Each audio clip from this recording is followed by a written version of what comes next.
Hey, let's talk about chapters. Hello, welcome back to my channel. My name is Carly Stevens, and this is Carly Stevens Books for all things writing, publishing, and indie author life. If you have not already pre-ordered the Tanyuin Academy series complete omnibus that comes out October 1st, make sure that you do that if you enjoy dark YA fantasy. But today I wanted to talk all about chapters, some very common questions that I get about chapters that I see. How long should they be? How many points of view? How do you deal with different scenarios? So let's just take those questions one by one. So very first one is, how long should a chapter be? My simple answer for that is as long as it needs to be. Now, bear in mind that readers these days, generally speaking, do have shorter attention spans than maybe they did in the past. So having a chapter that is not 50 pages long is probably a good idea. People should be able to read it in one sitting. However, that's not an absolute rule. You think about something like Day in the Life of Ivan Denisovich. It is a novella and it doesn't have any chapters whatsoever. It's basically one long chapter. You also think about The Council of Elrond in The Lord of the Rings, which is something like 40 pages long. That is quite a long chapter. But I've also seen chapters that are one word long. There are two chapters, if I remember correctly, in The Sun is Also a Star by Nicola Yoon that have just one word in each chapter.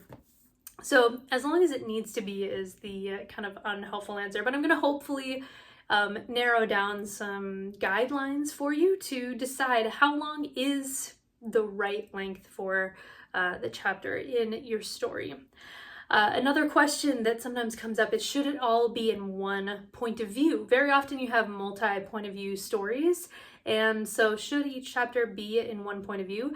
I would say that 9 times out of 10, yes. There are exceptions, like there are exceptions to every rule, but in general, I would say that that is a good indication if you really feel like it's time to switch over to a new point of view, to end one chapter and start another one. Again, I have seen exceptions to this. Strange the Dreamer, for example, will occasionally go from one perspective to another. But Laini Taylor is kind of a master at doing that without strictly head hopping, which can be very disorienting. I would not recommend it to, definitely not to newbies. I don't do it ever. I stick to one point of view per chapter. Something else that I've seen, I wanted to show you just so you have the scope of what can be done, is in Rainbow Rowell's Carry On, there is a general switch between points of view characters per chapter, but there are 1 or 2 chapters where you get both points of view, but for that you get these labels so you know exactly who is thinking, what point of view you're getting. This is a very dramatic moment for their relationship, and so you get the 2 perspectives basically simultaneously. However, all that said, I just want to give you all the information, right? 1 point of view per chapter is what I would strongly recommend unless you have a very good reason to do something other than that and you have enough experience to pull it off. Okay, what do you do if you need to make a time or a location jump? That can be disorienting. If it's not done right, you can lose your audience's interest. A lot of things can go wrong when you're jumping an amount of time. So some things to keep in mind as you are troubleshooting this time or location jump, either within chapters or between chapters. Make sure that you add, I call it glue, but add glue to connect the previous chapter to this one. That does not mean that you need to pause and do a complete recap or something like that. However, consider, for example, the consequences of events in the previous chapter. It's natural for you to think back on that or to deal with what happened in the previous chapter without artificially pausing and telling the story again. We do this in our own lives, right? Something significant happens and we're still thinking about it the next day. So just adding that kind of thread that shows us where we are in time, that shows us this is still connected and relevant to what happened before. You could do something like putting earlier plans into action. Maybe you end the previous chapter on, okay, here's the plan, we're gonna do it.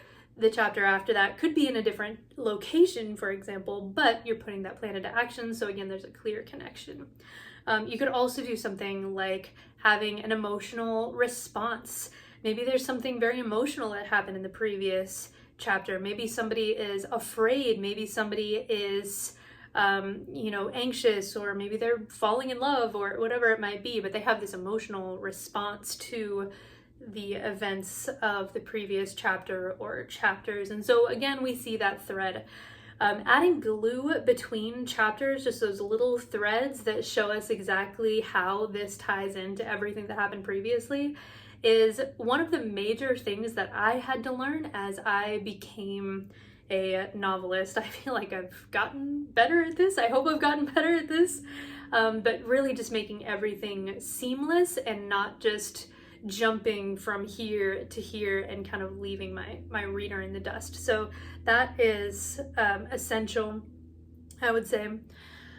Another way that I would answer the question of how do you deal with a time or a location jump more specifically is state the time lapse outright or hint at the length of time that has passed. We do need to know if there's been a significant jump in time from the previous chapter. So you could do something as simple as saying 2 days later, this. If it's that short, it's not going to come across as artificial, even if you are in deep point of view. If you don't know what deep point of view is, you can check out my earlier video on that, but it's basically erasing the distance between the reader and the character, really making that a seamless experience without any filters in between. You can also hint at the time lapse by referencing other events. So you could say something like, life at the castle had calmed down a little since she returned. So we don't have that exact, like, how many days have passed, but we get a sense if life's calmed down a little bit since she returned. It's probably not that long, but a little bit of time has passed, and so we know, once again, we're oriented. We never want the reader to be confused. We do want them to be asking questions, but we never want those questions to be, why am I reading this kind of questions, or where am, why does this matter, kind of a thing.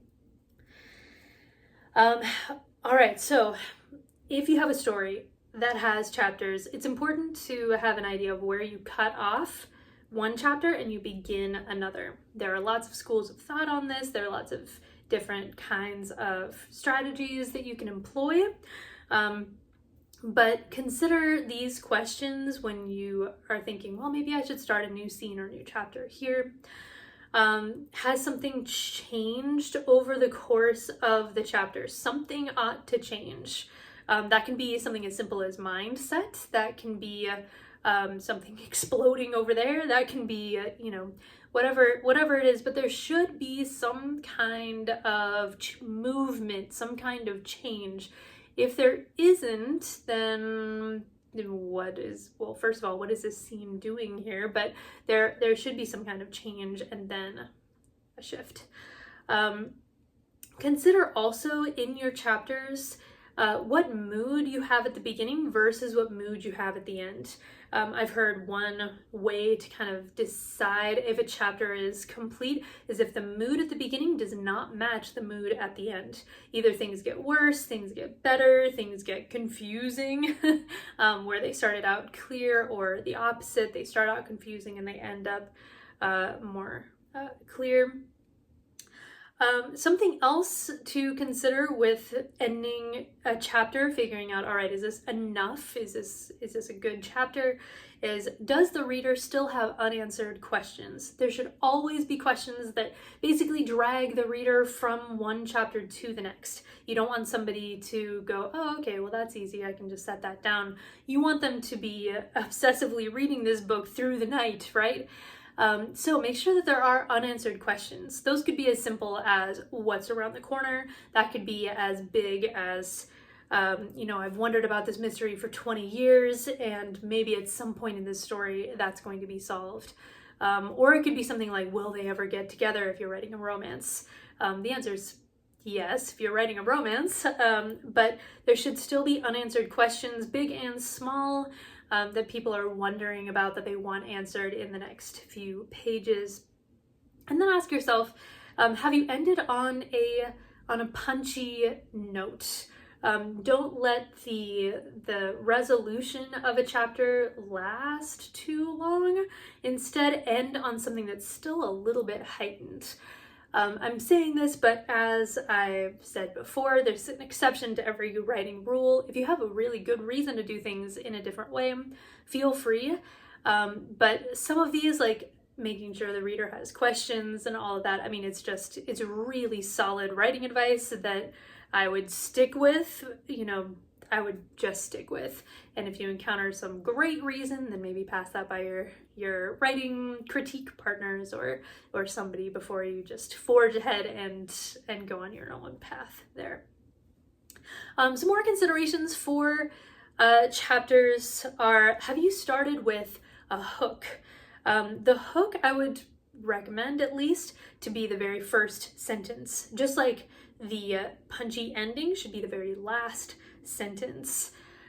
We are a society that has a shorter attention span, like I said, and even when I'm looking to pick up a new book or consider if I want to keep reading this one, I want an immediate hook, because you are competing not only with other books and stories, but also with TV and that kind of thing. Now, what I'm not saying is that you need to be gimmicky, that you need to have some kind of like boom pow moment every time you start a new chapter, or some intense cliffhanger. That can become kind of exhausting, actually. But there should be something that draws the reader in. This can be a beautiful image, this can be a bit of dialogue, this can be an immediate beginning of an answer to the previous questions raised by the chapter before. So lots of ways that you can handle that, but there should be something that goes, here, look closer, in that very first sentence.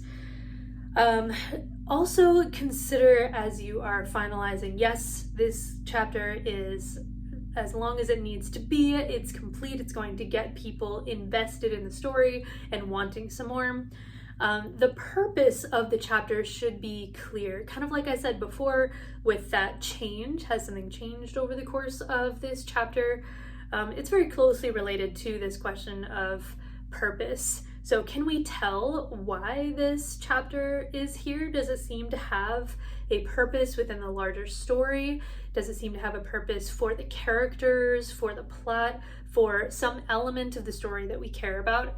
If we're just sort of following the characters around, there are genres that will allow for that sort of slowness, but even so, even if you're writing a slower paced story, and that's awesome, more power to you. You're writing something like a Regency romance, I had a video about that a few weeks ago, then wonderful, but there still needs to be a purpose to your scenes. Are we understanding the character's world more so that we see what she's going to lose if she chooses this love match, or whatever it is? We need to at least retroactively have an idea of the purpose of each chapter. If there is no purpose, then keep it. I am a big advocate of not throwing away anything that you write. Don't delete it, but maybe keep it in a separate folder, and that can be just bonus for people who really like these characters in general. Last thing here with just chapter conventions is consider your genre. Different genres have different conventions, or if not conventions, then patterns that you can see. So say a thriller. If you have an international thriller, something James Patterson like or something like that, those chapters tend to be short, quite short. If you are writing a spicy romance, very often those are shorter chapters as well. If you're writing something historical, maybe those chapters are a little bit longer on average. You don't need to adhere to a particular word count or things like that, but do be aware of genre conventions and what people expect. That's also going to help you frame your story or not outline, but organize your story in a way that is recognizable to the people who love that genre. And I assume if you're writing it, you probably are aware of that anyway, but just something else to keep in mind.